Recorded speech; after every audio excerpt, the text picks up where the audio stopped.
mensyaratkan ada diversitas lintas negara. Berarti rasa jurnal internasional juga arahnya ini. Dan terakhir, kalau hanya dari Indonesia semua, walaupun dari berbagai kampus, afiliasi, skornya 1. Begitupun pada pertanyaan terkait dengan editor. Hal yang sama berlaku ketika internasional setengahnya lebih dan 4 negara, skornya 5, 2 hingga 3 negara, skornya 3, dari Indonesia semua, asal dari beberapa institusi yang berbeda, skornya 1.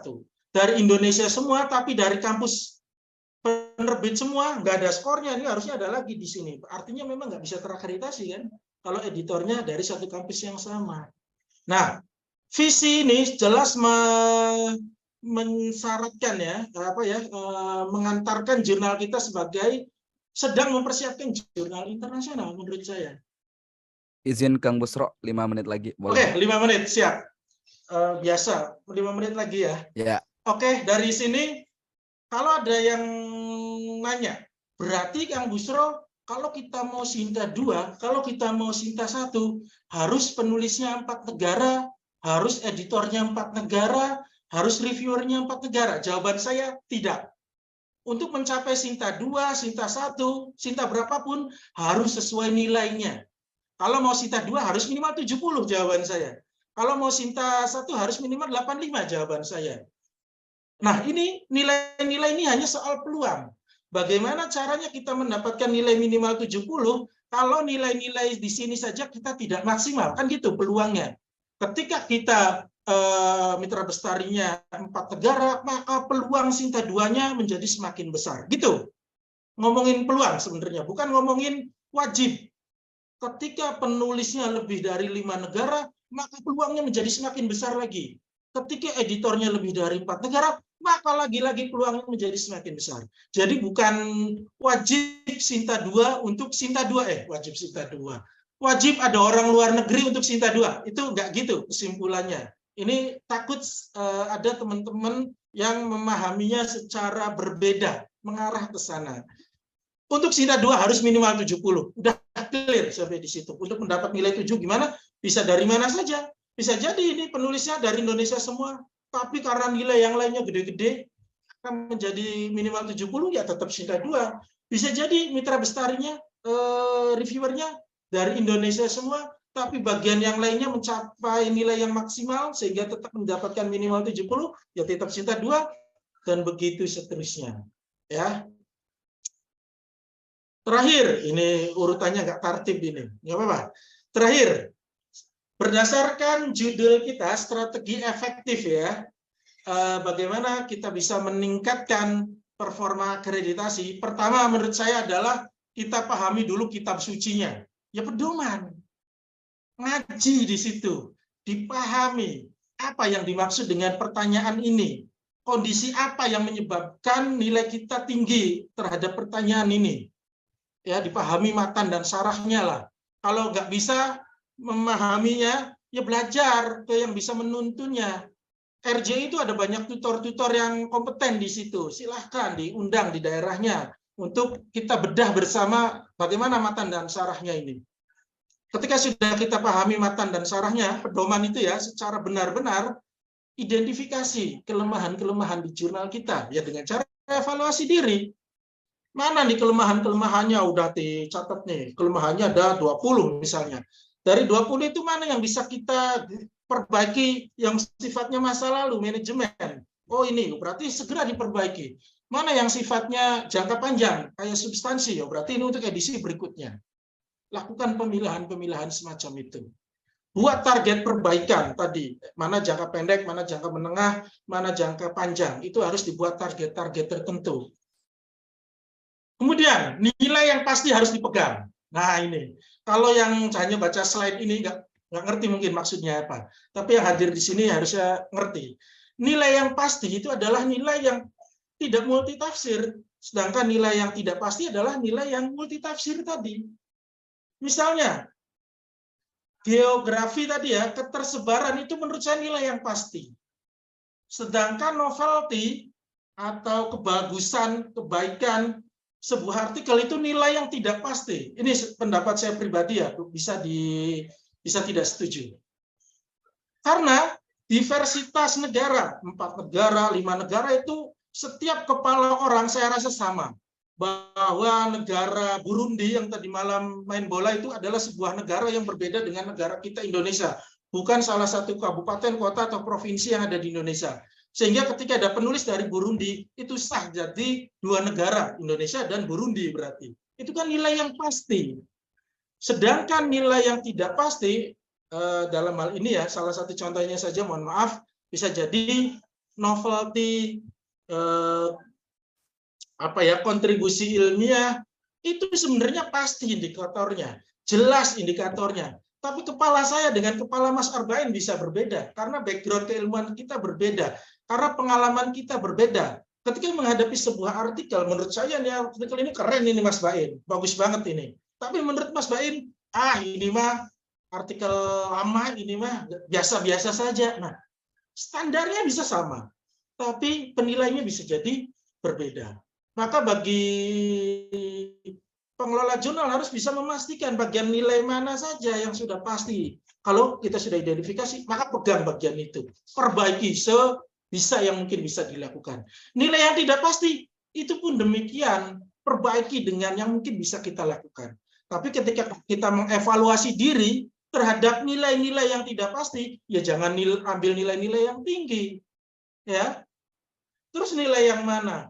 Ya kayak Bapak Ibu lagi sholat Isya ini rakaat 2 apa rakaat 3 sih?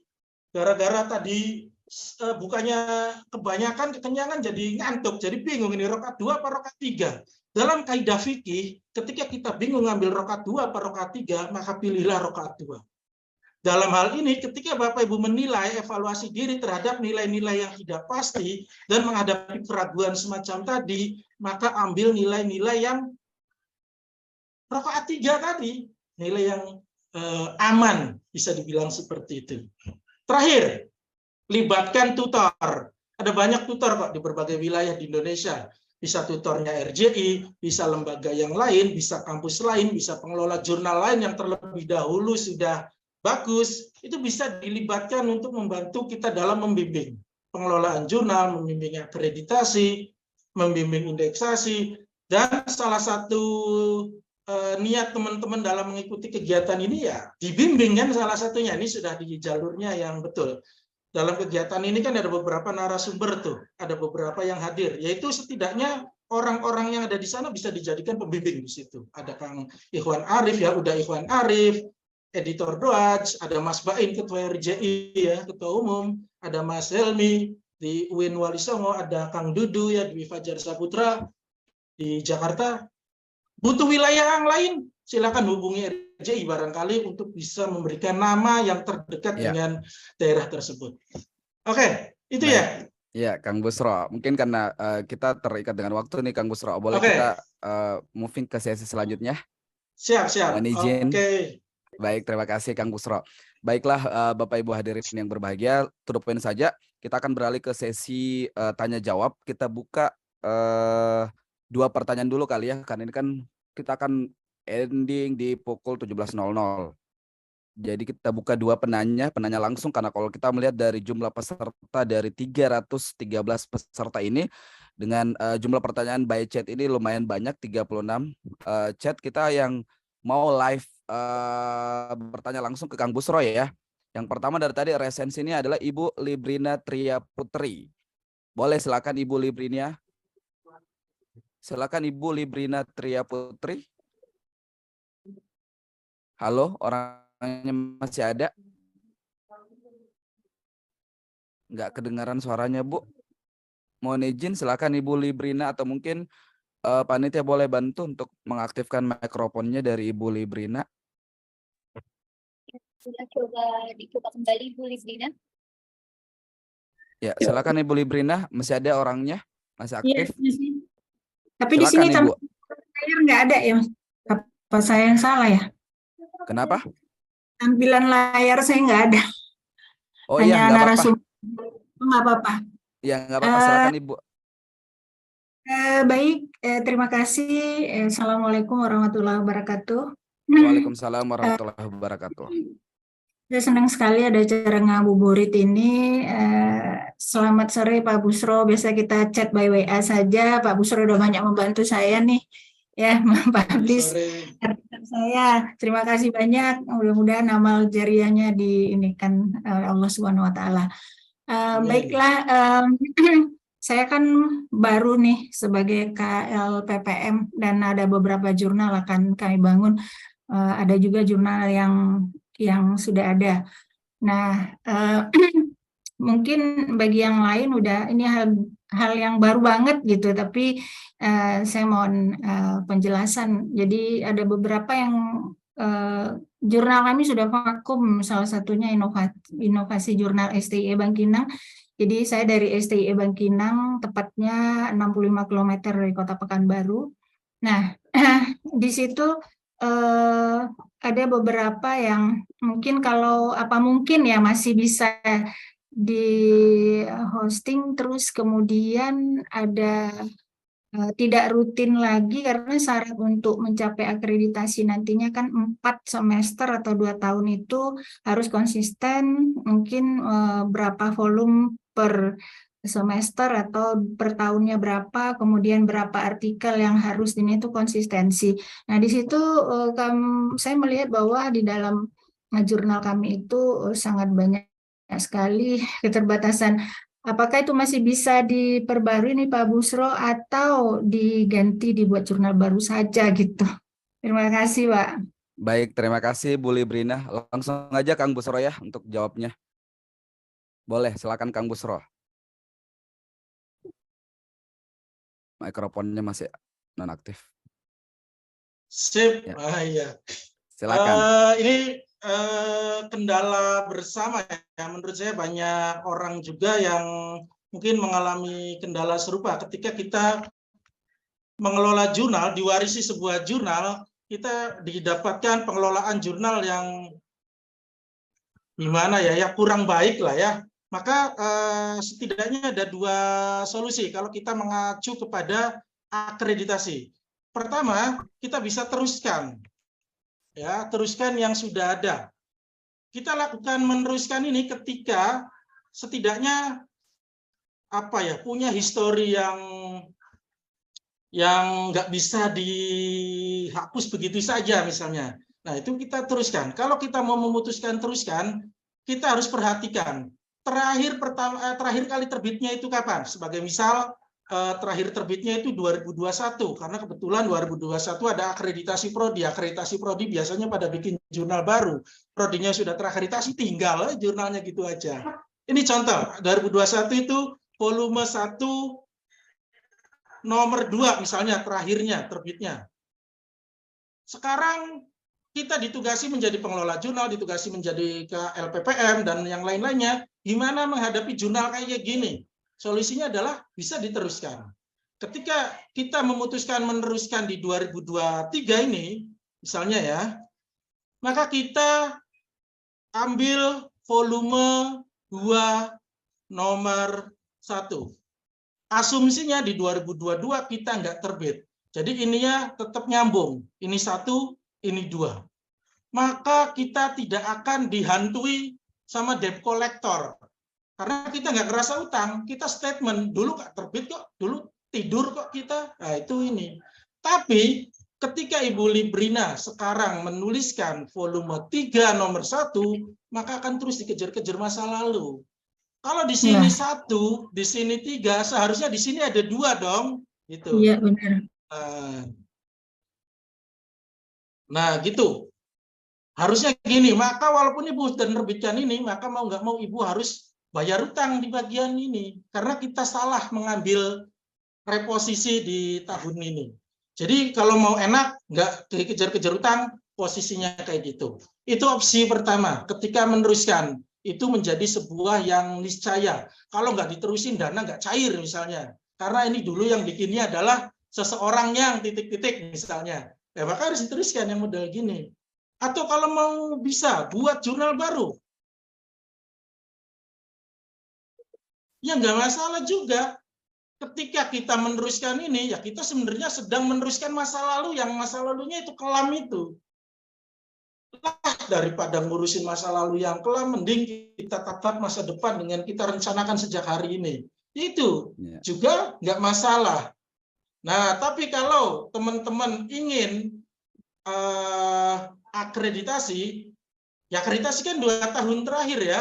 Otomatis kalau buat jurnal baru, tahun depannya lagi. Kalau di bagian ini bisa jadi aslinya 2022 itu terbit. Hanya karena nggak ngerti OJS, masih ada di lemari. Nah, kalau ini nanti bisa diakreditasi akhir tahun ini kan setidaknya. Kalau kita mau meneruskan ini dengan catatan tadi di sininya juga dilengkapi nantinya. Ini kan hanya soal pilihan. Itu kira-kira simpelnya ya. Bisa dipahami nggak sih? Gimana, Iya. Ibu Librina? Bisa Pak, berarti kita melakukan back issue Pak. Ya, melakukan proses back issue itu nggak ada masalah. Yang penting syarat akreditasi itu adalah memenuhi syarat 2 tahun terakhir itu. Kalau ini kan kita bisa melengkapi masa lalu, kemudian kita akreditasi tahun ini, tentu dengan segala masa lalu yang kelamnya harus kita akui. Kalau ini kita rencanakan masa depan, ya tentu kita nggak bisa akreditasi hari ini, karena masa depan kan zamannya udah mudhari itu, udah future, harus ke masa depan. Oke, Baik. gitu ya. Oke, terima kasih Pak Busro. Ya, Terima sama-sama. kasih Ibu Librina. Selanjutnya kita beralih ke pertanyaan kedua. Kalau tadi dari kaum Hawa, sekarang kita perwakilan dari kaum Adam ya, Bapak Ibu. Kami persilakan Pak Budi MM untuk pertanyaannya live secara langsung untuk ke Kang Busronya. Silakan Pak Budi. Oke, terima kasih. Saya langsung aja ini Pak Busro, Ya. Karena mungkin bersilakan waktu untuk yang lainnya bertanya.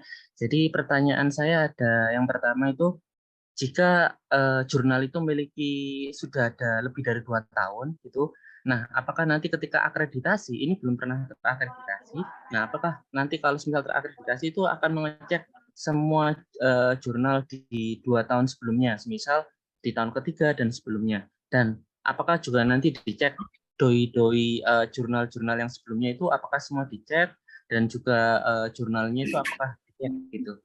Terus yang kedua, kalau semisal ada migrasi, best practice untuk akreditasinya itu seperti apa untuk migrasi? Gimana yang kedua? Bisa diulang yang kedua Pak? Jika ada migrasi, nah best practice-nya itu seperti apa? Apakah untuk yang domain pertama itu redirect atau mungkin ada yang lainnya untuk best practice-nya gitu? Oh gitu. Baik. Silakan Kang Busro. Terima kasih Pak Budi. Oh ya, oke. Ini juga masalah bersama ini. Syarat akreditasi mensyaratkan 2 tahun. Yang kita input di Arjuna juga 2 tahun terakhir. Artinya yang akan diperiksa oleh asesor sebenarnya hanyalah yang 2 tahun itu. Yang kita inputkan di Arjuna itu. Tidak akan menghisap masa lalu yang sebelum 2 tahun itu. Nggak akan dihisap secara aturan. Tapi bisa jadi ada asesor tertentu yang ingin melihat tren. Sebenarnya dulunya gimana sih? Hanya untuk melihat saja. Itu bisa tidak menutup kemungkinan ada asesor yang melihat. Hanya saja itu tidak menjadi kewajiban penilaian bagi asesor nantinya. Yang dilihat adalah 2 tahun terakhir itu. Maka ketika jurnal Bapak Ibu sudah tua ya, sudah berumur misalnya 20 tahun nih, tetap saja yang akan dinilai adalah tahun ke-19 dan tahun ke-20. Tahun pertama sampai ke-18-nya tidak akan diperiksa. Dan setidaknya doi yang kita ada terkait dengan doi ya, setidaknya doi yang nanti akan diperiksa juga aktif. Walaupun sebenarnya kalau Bapak Ibu melihat perjanjian pendaftaran doi itu seharusnya seluruh artikel, seluruh konten yang ada di jurnal itu didaftarkan doi-nya. Hanya kalau untuk akreditasi sejauh yang pengalaman mendampingi saya, itu setidaknya yang 2 tahun itu.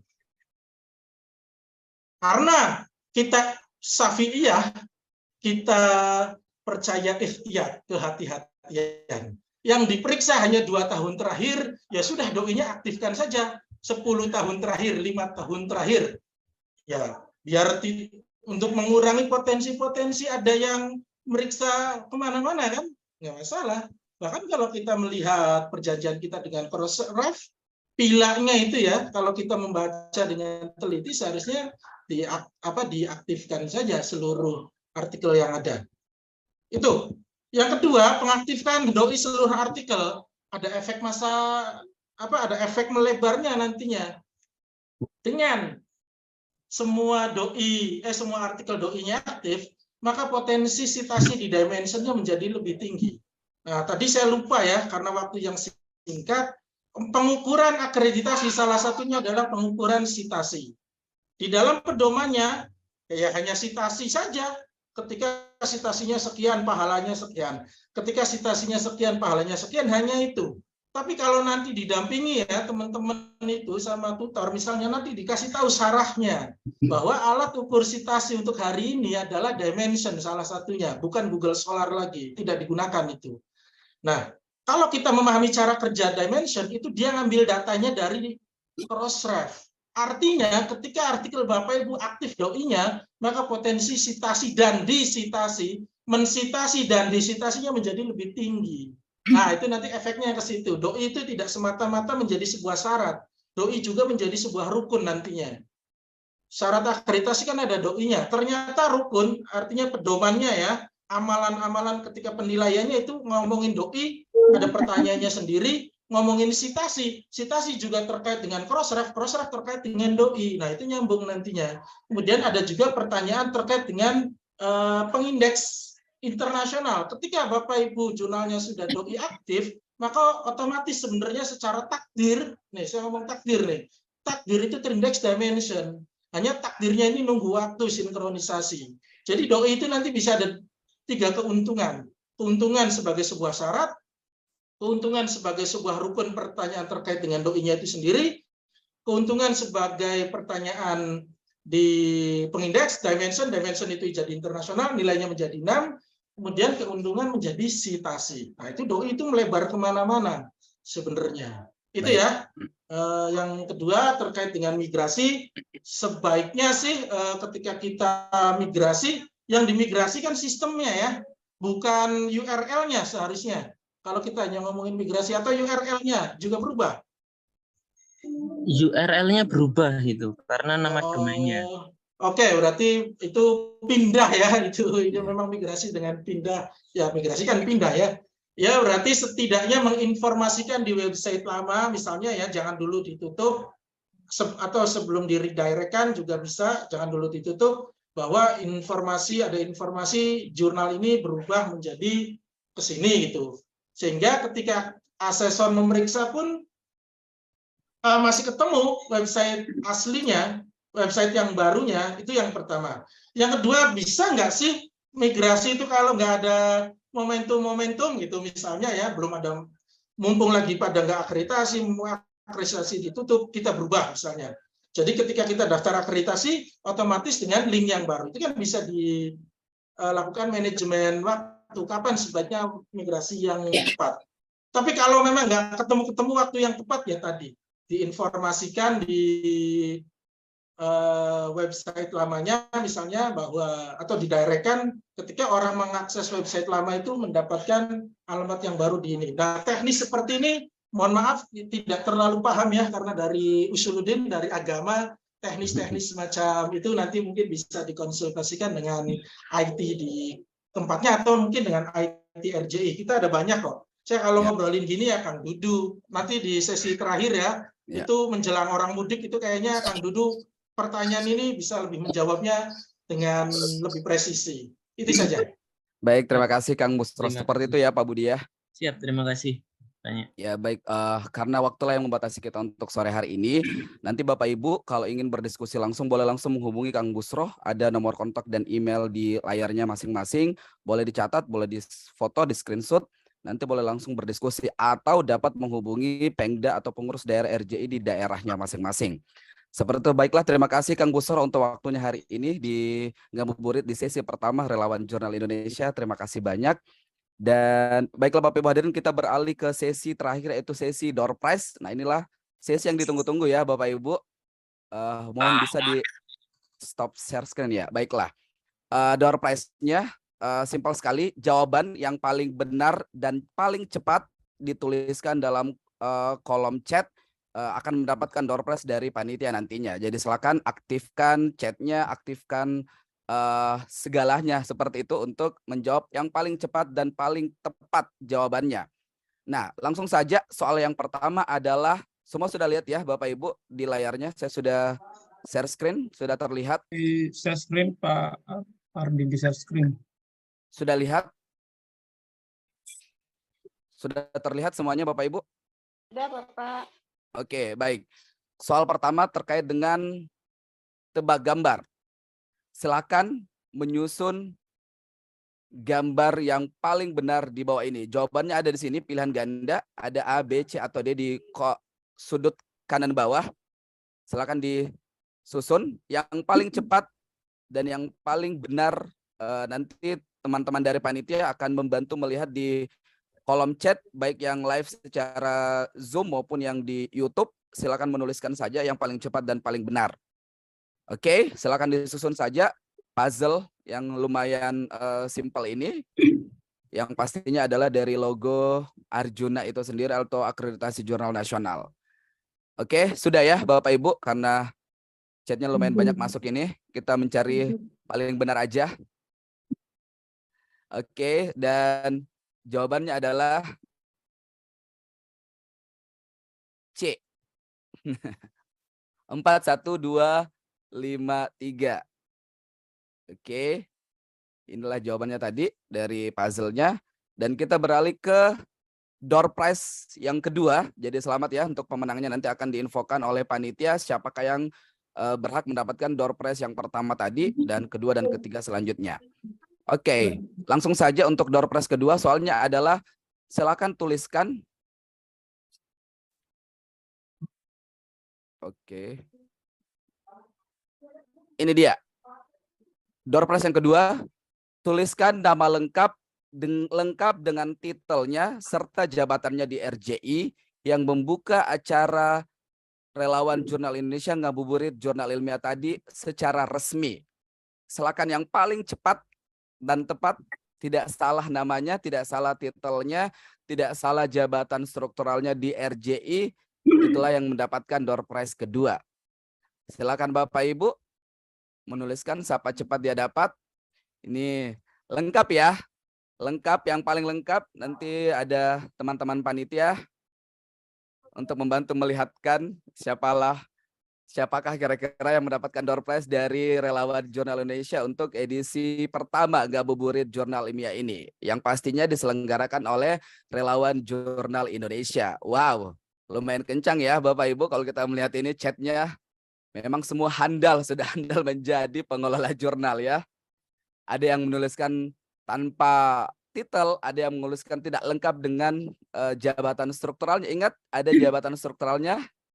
Pak Arbain itu siapa di RJI? Baiklah, karena sudah banyak jawaban, kita hanya memilih satu saja jawabannya. Dan jawabannya adalah ini. Ketua Pengurus Pusat Relawan Jurnal Indonesia atau biasa disingkat RJI, yaitu Pak Dr. Arbain SPD MPD. Selamat ya untuk para pemenang untuk door prize kedua. Oke, baiklah kita beralih ke door prize yang ketiga. Ini dia. Silakan dalam kegiatan Ngabuburit Jurnal Ilmiah, ada berapa sesi dalam kegiatan tersebut dan sebutkan kapan saja kegiatan tersebut. Tadi sudah sempat di-spill ya, baik itu dari Kang Busro selaku narasumber dan juga Pak Arbain selaku Ketua Pengurus Pusat, sudah di-spill di awal. Bahkan Bapak Ibu yang sudah melihat flyernya yang sudah tersebar di mana-mana itu sudah ada. Ada berapa sesi dalam kegiatan Ngabuburit Jurnal Ilmiah yang diselenggarakan oleh RJI dan sebutkan kapan saja kegiatan tersebut. Jangan sampai ada salah tanggal nih. Ayo silakan, siapakah dia yang berhak? How lucky you are, seberapa beruntungnya Bapak Ibu untuk mendapatkan door prize dari RJI. Lumayan ya, bagi-bagi door prize untuk di bulan suci Ramadan ini dari RJI atau Relawan Jurnal Indonesia. Oke, baiklah Bapak Ibu, karena waktulah yang membatasi kita di sore hari ini dan di Waktu Indonesia bagian tengah di Kota Makassar, karena saat ini saya berada di Kota Makassar, sudah waktu berbuka puasa, dan marilah kita menutup kegiatan Nah. ngabuburit sesi pertama ini dengan bersama membaca hamdalah. Alhamdulillahirrabbilalamin. Sekali lagi, buah mangga, buah pepaya, gandum gula jadi adonan. Semoga Anda berbahagia, hanya door prize yang dapat diberikan. Assalamualaikum warahmatullahi wabarakatuh dan sampai jumpa. Waalaikumsalam. Waalaikumsalam. Kayaknya nggak seru kalau narasumbernya nggak ada pantun ini. Oke. Silakan Kang Busro. Narasumber juga harus bawa pantun dong. Ditantang ya Pak Ilham. Oh iya, ini paling nanti kalau masih ada beberapa pertanyaan yang belum sempat terjawab, nanti bisa kontak langsung ke nomor yang ada yang tadi. Karena ini ditantang pantun, Ya. apa ya, harus mikir ya. Oke, bulan puasa belajar ke ulama, belajarnya di pesantren Cibaduyut. Cakep. Mari kita belajar bersama. Semoga momen silaturahmi ini akan terus berlanjut. Masya Allah, amin Mantap. ya Rabbal Alamin. Mantap Kang Busro, sekali lagi terima kasih kehadirannya Kang Busro, Pak Ilham selaku Wakil Ketua, dan pastinya seluruh Bapak Ibu hadirin, panitia, pengurus pusat dan daerah telah hadir live secara Zoom kali ini. Dan sampai jumpa. Oke, terima kasih. Terima kasih. Selamat berbuka puasa yang waktu berbuka puasa untuk wilayah timur ya. Mohon izin live Bapak Ibu. Kasih Kang Burso, Fardi, teman-teman lain.